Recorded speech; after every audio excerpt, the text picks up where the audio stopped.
Okay, we've had it pretty easy so far in meteorology, talking about things. Now we're going to begin to complicate your life. This week we talk about solar and terrestrial radiation. We got to have energy for the atmosphere to respond and make weather. That energy's got to come from somewhere. It comes from the solar radiation. So the sun is what governs our atmosphere. It's the engine that drives it, we'll say, provides the energy. So how does energy flow into and out of this atmospheric system to maintain a stable and habitable planet? And a key point is it's stable. That's what keeps it habitable. So if you look at electromagnetic radiation, when you look outside, you see light. You see different colors of light. That color spectrum is really pretty small in here. There are long wave radio waves over here. There are very short X-rays and gamma rays down in here. And you can see the wavelengths vary a lot. But what's really amazing is this right here where all these colors are is basically the wavelength of most of the sun's energy, radiation that comes from the sun. So we are able to see in color because of what the sun is transmitting to us at that energy level. So wavelengths. I like to think of waves when I'm out in the ocean, when you're getting hit one after the other with waves coming. The water goes up, then it goes down, and then it goes back up again. That's a wavelength. When the water, the peak of the wave going by you, goes all the way down to your knees and then back up again over your head maybe. That's a wavelength. The closer they are, the higher frequency your wavelengths are. So if you looked at that previous chart that we just looked at, gamma rays, X-rays are very high frequency waves. Radio waves, these would be much further apart. So, and per the electromagnetic radiation spectrum and dealing with this section, all these waves have a speed of the speed of light, or 186,000 miles per second. So we need to know a little bit about radiation and how it works. So in order to know that, think about it, a black body. If you see a black object, it's absorbing all the radiation into it. That's what makes it look black. Believe it or not, we're all kind of black bodies. We absorb most all the radiation we get, and we emit it all back out. The Earth really is a black body in that sense. It takes all this radiation in from the sun, and somehow it magically gets rid of it all. So one of the things with radiation is something called Wind's displacement law. Basically, you're looking for the maximum wavelength if you know the temperature. Well, the temperature of the sun is pretty darn hot. So the maximum wavelength is actually in the visible spectrum, almost all the way up here. Infrared and ultraviolet are just to the left and the right of it. Infrared is what Earth radiates at. It's, again, we're not as hot as the sun, so temperature would be less. Wavelength would change. The Stefan Boltzmann law is if you know the temperature of the black body, you can estimate the amount of energy coming from it. Well, if we consider the sun a black body, and we know the temperature of the sun, we can tell how much radiation is leaving the sun. The same would hold with Earth. If we know the overall temperature of Earth, we can estimate what the amount of energy is that's being emitted from the Earth every day. Another thing is the inverse square law. You're going to have this in critical thinking this week, so you might as well get used to it. Earth is basically 1 astronomical unit away from the sun. If I double that and make it 2 astronomical units away, say out here, that planet, just square a double of 2, it's 4. So that planet somewhere out here at 2 astronomical units is only going to get a fourth of the total radiation that we get here on Earth. That's a lot less.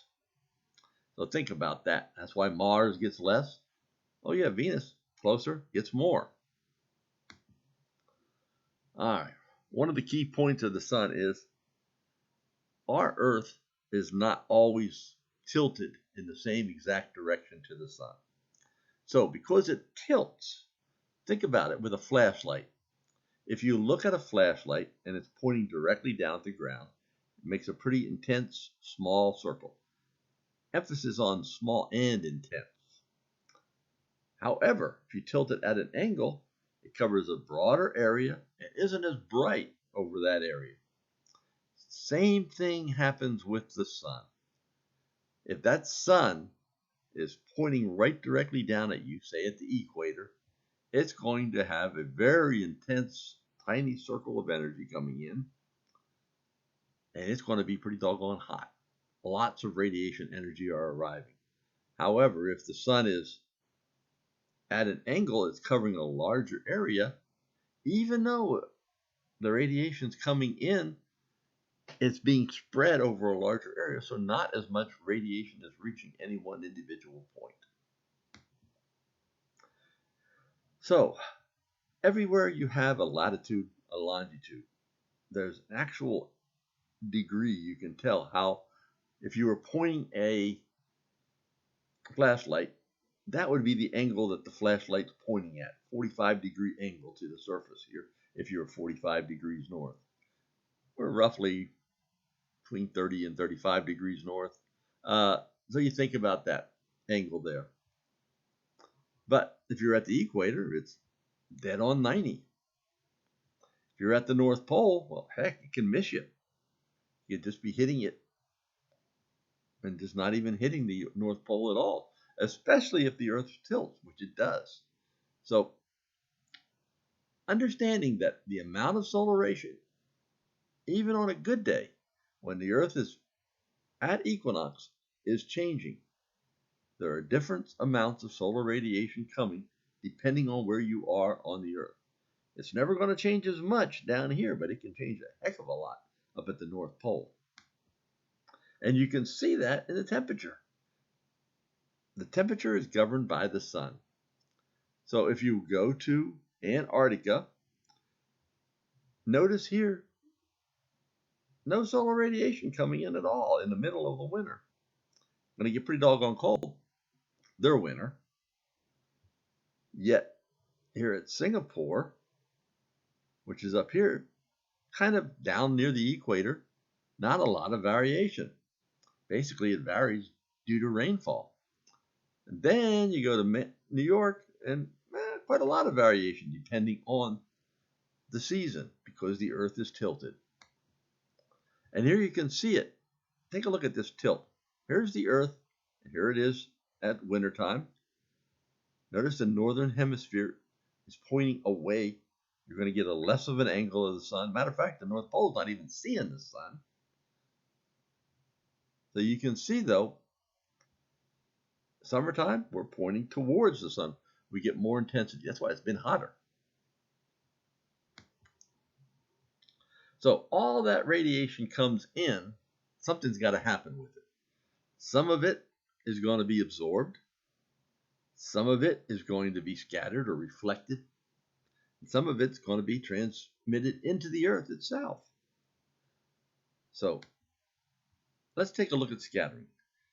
If you have a cloud top, look at all the different directions that solar radiation can scatter. Some of it's heading towards Earth. All these might be in some way going towards Earth. Some of it might be heading back out into space. That's scattering. Reflection, on the other hand, or albedo, is basically all the radiation getting sent back, how much is getting sent out into space. The higher the albedo, the less radiation you're getting at that point staying there. Most of it is being reflected back into space. So if you were to look, for example, at snow, you would see a high albedo because it reflects the sun very well. That's why you got to wear sunglasses when you're skiing or out in really after a bright fresh snowfall and the sun comes out. It gets very bright. The snow reflects it very, very well. Now, there's another thing going on, is that UV absorbs radiation by the stratosphere, which actually breaks up some of the chemicals depending on things, and that's how we lose some of our ozone, especially around the very cold poles. Some weird things happen when it gets extremely cold in the stratosphere. Normally these would not take place, but the stratosphere can get extremely cold in the wintertime over the poles. So the chemical reactions are different. Here you can see the albedo. Take a look at the snowfall. You can really see it all down through the mountains here in West Virginia and up to the north and all over New York and all. If you had ice, it would be just the same as snow, reflecting. Clouds reflect pretty well too, so they can keep a lot of radiation from reaching the earth. So here is a table of what happens. 30% of the radiation coming to Earth is reflected back towards the atmosphere and out of it. Another 23% is absorbed by the atmosphere, and the remaining 47% is absorbed by the Earth, in the ground. That's the radiation budget. And guess what? It's pretty constant. The Earth's temperature, while it has changed a little bit, is not changing a whole lot. So you can see that in the soundings too. If you look at the atmosphere, it's much hotter near the Earth's surface, where most of the solar radiation is absorbed. And we know we're fairly equal, but there's another impact that allows us to live on Earth, the greenhouse effect. Without it, it would be a whole lot colder right here. So the greenhouse effect has several gases. What it does, it takes the radiation comes through from the sun, very short wave, doesn't get impacted at all by greenhouse gases. It just goes all the way down to the ground. It may be scattered and all by clouds and other things, but it does not get impacted by a greenhouse gas. Now, infrared radiation, the sun, remember the sun, the Earth is much cooler than the sun, so it's going to have a longer wavelength radiation. That longer wavelength is absorbed by some greenhouse gases. And then that gas is heated up, again acting as a black body. It's going to transmit that energy both upwards and downwards. So some of that infrared radiation is getting sent back down to Earth. So the principal contributor to the greenhouse gases, believe it or not, is water. Think about it. At night, sometimes you get clouds that come in the evening. Temperature doesn't drop as much at night. That's because of all the infrared radiation coming up, striking the clouds, getting absorbed by the water vapor, and some of it being pushed back down. Carbon dioxide is another one. Methane, even though it makes up just a tiny little part of the atmosphere, is extremely important because it is really, really efficient at absorbing infrared radiation and then re-emitting it back. Something called the calendar effect. They've been monitoring CO2 out in Mauna Loa for a number of years now. And what really is striking is that it is going up faster and faster every year in the amount of CO2 in the atmosphere. So, and they call that the Keeling curve. The Keeling curve only takes in the carbon dioxide at Mauna Loa. It doesn't take in water vapor. It doesn't take in methane. There are a lot of other things that go into the keeping the Earth warm. So let's take a look. I mean, one of the things you're going to talk about this week is greenhouse gases and global warming. I'm not going to give you my opinion. I have some, but I let you all look through the chapter and take a good explanation of it. But I want to show you something that relates to these different wavelengths coming out of the Earth. So if you have a satellite sitting up above the Earth, which is what GOES is, at 22,000 miles approximately above the Earth, if you want to look at the Earth, you're going to see radiation in certain bands not get through because of greenhouse gas like water vapor, like carbon dioxide or whatever, will absorb it and won't let that radiation get through.